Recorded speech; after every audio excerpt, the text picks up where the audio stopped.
నమస్తే, నేను Prem. Welcome to క్యాటి కనెక్ట్స్. రాజకీయాల్లో పట్టు కోల్పోయిన చోట తిరిగి నిలదొక్కుకోవడమే అసలైన లీడర్షిప్. తెలంగాణ రాజకీయాలను ఒకప్పుడు శాసించిన గులాబీ పార్టీ ఇప్పుడు తన కంచుకోటలను తిరిగి కైవసం చేసుకునేందుకు రణరంగంలోకి దిగింది. ముఖ్యంగా భారతీయ జనతా పార్టీ బలపడిన ఉత్తర తెలంగాణపై బీఆర్ఎస్ ఫోకస్ పెట్టింది. ఆదిలాబాద్, నిజామాబాద్, కరీంనగర్ జిల్లాల్లో బీజేపీ ప్రాభవాన్ని తగ్గించడమే కాకుండా రాష్ట్రంలో కాంగ్రెస్ ప్రభుత్వంపై పెరుగుతున్న వ్యతిరేకతను పూర్తిగా తమకు అనుకూలంగా మలుచుకోవాలన్నదే గులాబీ బాస్ కేసీఆర్ వేసిన బిగ్ స్కెచ్.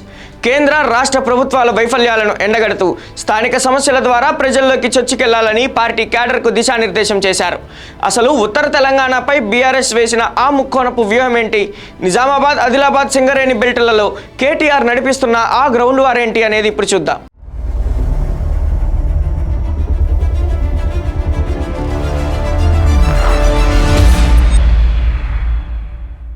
పార్టీ నిర్వహించిన అంతర్గత సర్వేల్లో ఒక కీలకమైన అంశం స్పష్టమైంది. ఉత్తర తెలంగాణలో బీజేపీ బలం పుంజుకోవడం భవిష్యత్తులో బీఆర్ఎస్ కు అతిపెద్ద సవాలుగా మారే ప్రమాదం ఉందని పార్టీ పెద్దలు గుర్తించారు. కాంగ్రెస్ ప్రభుత్వంపై ప్రజల్లో వ్యతిరేకత మొదలైనప్పుడు ఆ వ్యతిరేక ఓటు బ్యాంకు బీజేపీ వైపు డైవర్ట్ కాకుండా పూర్తిగా బీఆర్ఎస్ ఖాతాలోనే పడేలా చేయాలన్నది కేసీఆర్ వ్యూహం. అందుకే ఢిల్లీ పాలకుల విధానాలను, ఇటు గల్లీ కాంగ్రెస్ సర్కార్ వైఫల్యాలను ఏకకాలంలో ఎండగడుతూ ప్రజల్లో ప్రత్యామ్నాయ శక్తి బీఆర్ఎస్ మాత్రమేనని నిరూపించేలా కార్యాచరణను రూపొందించారు. ప్రతి జిల్లాకు ఒక స్పెసిఫిక్ ఎజెండాను సెట్ చేసి క్షేత్రస్థాయిలో ఉద్యమాల బాటకు సిద్ధమైంది. నిజామాబాద్ జిల్లాలో యూరియా కొరత, పసుపు రైతుల సమస్యలు, వ్యవసాయ రంగానికి సంబంధించిన ఇబ్బందులపై బీఆర్ఎస్ పెద్ద ఎత్తున ఆందోళనలు చేపట్టింది. అన్నదాతల సమస్యలను ప్రస్తావిస్తూ అటు కేంద్రాన్ని, ఇటు రాష్ట్రాన్ని ముప్పతిప్పలు పెడుతుంది. ఆదిలాబాద్ జిల్లాలో ఏళ్ల తరబడి మూతపడిన సీసీఐ పునరుద్ధరణ అంశాన్ని ప్రధాన ఎజెండాగా తీసుకుంది. సీసీఐ సాధన కమిటీకి పూర్తి మద్దతు ప్రకటించిన కేటీఆర్ ఆ కమిటీ ప్రతినిధులతో కలిసి స్వయంగా ఢిల్లీకి వెళ్లి కేంద్ర మంత్రిని కలిశారు. అంతేకాదు, సీఎం రేవంత్ రెడ్డికి కూడా ఘాటుగా లేఖ రాశారు.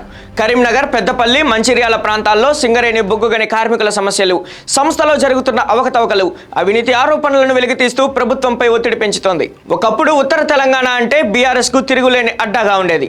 కానీ గత పార్లమెంట్, అసెంబ్లీ ఎన్నికల్లో బీజేపీ ఈ ప్రాంతంలో బలమైన స్థానాలను దక్కించుకుంది.